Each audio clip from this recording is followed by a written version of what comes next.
This portends what I think will be a complete and utter freefall for the United States in terms of its regional domination, right? But also in terms of its global domination. That unipolarism is over. Game over. Game over. It's over. Okay?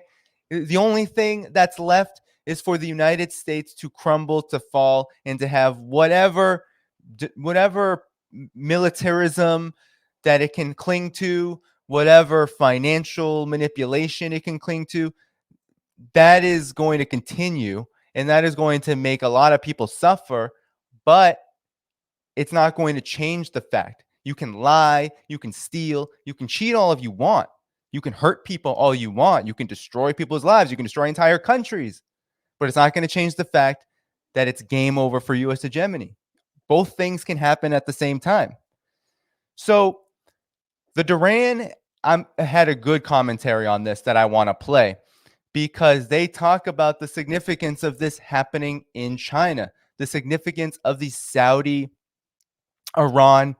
peace agreement, this restoration of ties that had happened in China. And they had interesting things to say. And so I want to play it and then do some commentary on it.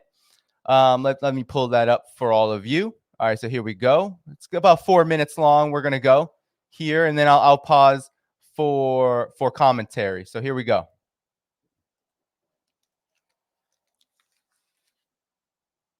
Show after show that the U.S. is so absorbed, the Biden White House is so absorbed in Ukraine that they are losing the geopolitical diplomatic war everywhere else. And I think that this is proof to that. This is huge proof to that. Yeah, I have to ask you, China is the new global leader.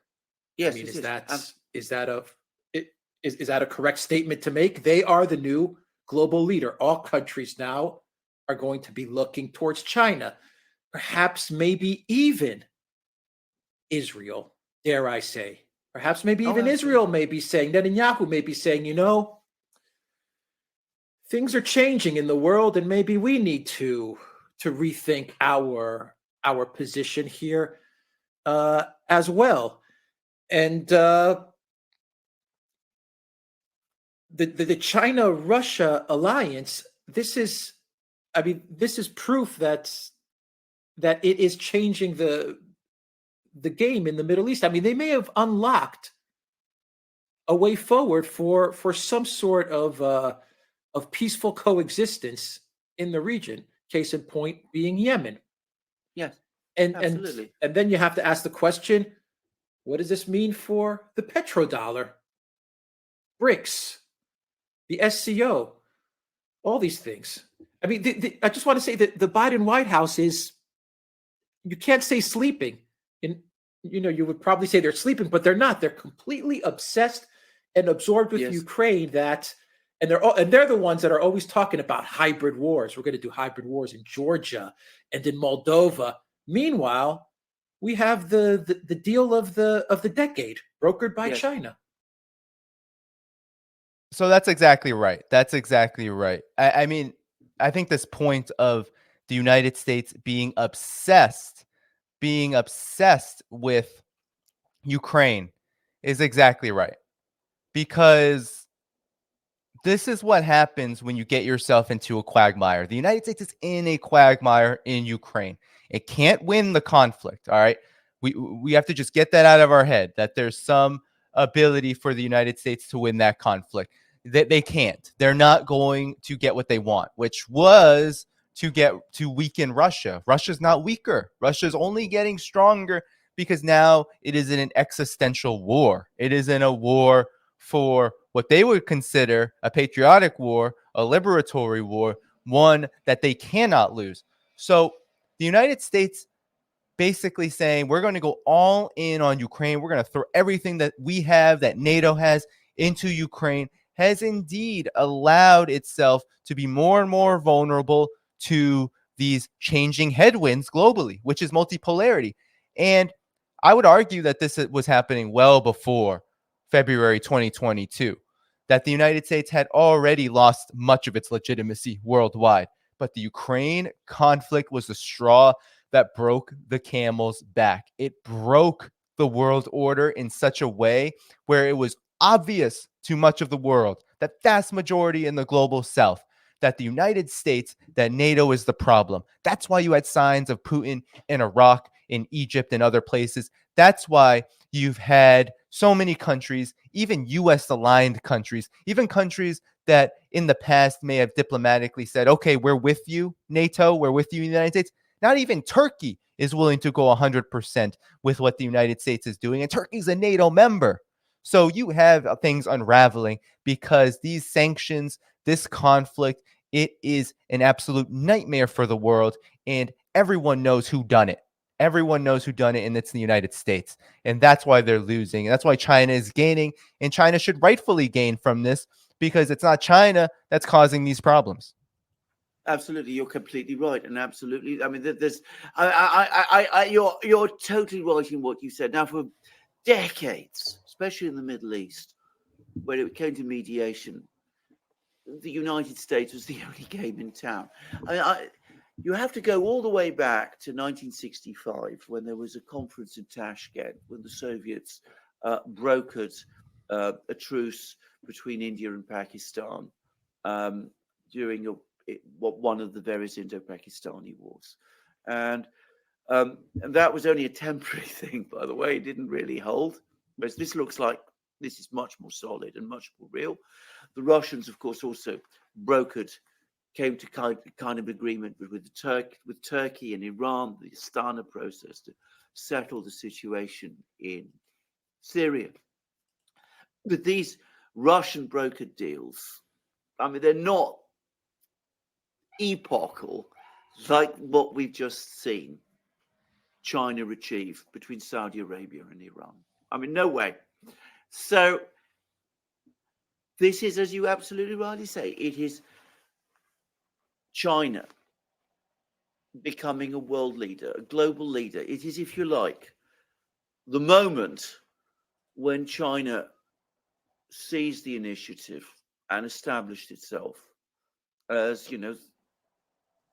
the successor, if you like, the definitive successor of the United States. This deal, perhaps, more than anything else we've been talking about, is the moment when you could say the unipolar moment has really ended, and the American period of global dominance and hegemony has really ended, and the era of China has begun. So, I mean, those are the two main points I wanted to go over with this Duran video. The two main points here being that the United States is mired in what is an unwinnable proxy war in Ukraine against Russia, and now has found itself on a completely and utterly disastrous path of decline, which disallows it from being at all a factor in one of the most important diplomatic achievements, maybe in this century, but definitely in the 21st century, right? This is monumental. This is massive. This is about two countries that hold so much weight for the entire world order coming together in China in order to refoster ties, open up embassies, and get the ball rolling toward a multipolar world. That's what Iran and Saudi Arabia did, and that's what China helped facilitate. And so when Alexander Mercouris says the era of China has begun, I would say that the era of China has been happening for a while, that it didn't begin now, but that the rudiments of this have been built as China has risen, as its global stature has risen. You've seen the polls I've shared here in the World Democracy Index. Most countries around the world have a favorable opinion of China. We have to understand that Europe and the United States, the EU in particular, and the US are a minority of global opinion. They are not the majority of global opinion. They are indeed a minority. And in fact, they do not hold sway in the way that they used to, at least in terms of how they could project their power, especially soft power around the world, and assert leadership beyond aggression, beyond repression, beyond destruction. No, the United States only has destruction now. It can't pull out any other tools from its bag. Those tools are gone. Those tools really never existed, but now it doesn't even have the capacity to manipulate. So this is huge because China is it has been a global leader. It has shown itself. Look at the Ukraine crisis. Look at what China has done during this period. China proposed a position paper on the 1-year anniversary, calling for negotiations and saying it would be a mediator in them and that it would play a positive role. China has since day one respected both Ukraine and Russia by continuing ties with them economically, by saying, no, we're not going to sanction any side here. We're going to be a force of stability. All the while, right, the China-Russia strategic partnership has immensely grown over the same period because China has also understood that there is more to this than Russia and Ukraine. This is a NATO war, and because it's a NATO war, China understands that they're next, that they've already been on the agenda, that if there was a chopping block, that China and Russia are on the same board. So they're rolling off the board. They're getting off the board. They're not trying to stay on that board to get their heads chopped off. They are building even despite this conflict. So that's why you have China, you have the United States, you have NATO, you have all these forces in the neocon foreign policy establishment really clutching their pearls and grinding their teeth and saying, China, why won't you stand up to Russia? Well, because China and Russia are friends, and China approaches the world as friend first, conflict never. China doesn't want any conflict with any country. It's tried hard with India. It's tried hard with regional partners and allies that may be more U.S. aligned, let's say like a Japan. It's tried really hard to restore goodwill and friendly ties with all countries. But the United States and NATO continues to interfere everywhere. And so China has understood this, and China has played the role of stable leader, lead by example. And this is one of the biggest and most momentous examples of that. Because now the whole world just has witnessed China in the middle, Wang Yi, with photos of top leaders in Iran and Saudi Arabia shaking hands, saying, we are now going to work toward peace, to self-determination. We're going to adhere to international law. You know why? Not just because we need to do that because it's in our interest, but because guess what? China has all of this stuff that we really need. They have a vision for integration. They have the infrastructure that can help us all out. They have the ability to lead a de-dollarized world. And Iran and Saudi Arabia want in on that. They've shown all kinds of interest in that over the course even of the last 6 months. So this is momentous more than its impact on the particular issues when it comes to Iran and Saudi Arabia, right? They have a lot of particular issues, whether it's Saudi Arabia's relationship to Israel, Saudi Arabia's invasion of Yemen, whether it is the long-standing conflict in terms of philosophy, in terms of how the U.S. and Saudi Arabia, etc., have aligned in order to try to weaken Iran at times, whether it's Saudi sponsorship of certain groups, and then of course Iran being accused of funding and aiding the opposition, Iran's relationship to Syria. We could go on and on and on. But beyond those issues lies this fundamental reality, which is Iran and Saudi Arabia want to follow China's lead. They have witnessed, they have seen what China has done. They have looked at China and said, wow, China has developed so fast. China is increasing the livelihoods of the people of China. China is providing us with infrastructure and with economic aid and trade that cannot be replaced by the United States or Europe. These countries are not going to do it. They cannot do it. So we are going to follow China's lead because it is their vision of global stability which can help us get to that point. Because remember, Saudi Arabia is an emerging economy. It is becoming fast one of the most developed economies in the world. Iran sanctioned to basically its knees, but still Iran has a very big, very critical and an advanced economy in many ways. And it could grow by leaps and bounds if it weren't for the US and EU and the internationally imposed sanctions led by the United States. If it weren't for those sanctions, Iran would not have any trouble developing itself. And that's why it has looked toward China and to Russia and to wherever it can to get what it needs. And so China has what it needs. And so Iran is saying, China, you are the global leader. You are the rightful leader, not because you do it by hegemony, not because you do it by destroying other countries, not because you're asserting your leadership in a manner that means that we have to follow you or else. You're not brandishing threats. You're not destabilizing anybody. You're not placing sanctions on anyone. Actually, you're looking at the world and saying, let's be friends. Let's cooperate. Let's advance and grow together. If we can meet our interests, you can meet yours. We don't have to conduct any kind of relationship, economic, politically, or anything else with the idea that we have to win over you, that we have to stomp on you, that we have to dominate you. And so Iran and Saudi Arabia, they really appreciate that. They really appreciate that approach. And so that's why it's critically important to understand that this agreement is just the beginning. It's just the beginning, guys, because they're already talking about, right? They're already talking about normalizing ties. They're talking about going forward, advancing, moving toward a normalization. That's huge.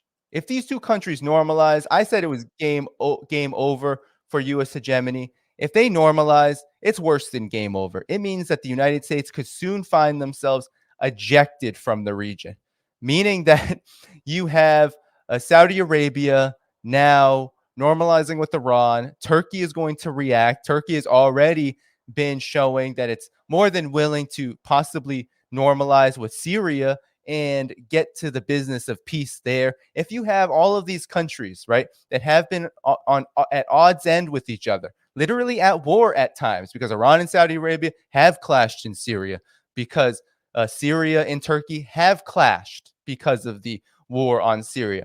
If you have these countries suddenly building bridges together, you can bet those wars are going to end real quick. And what are the U.S. troops in northeastern Syria going to do?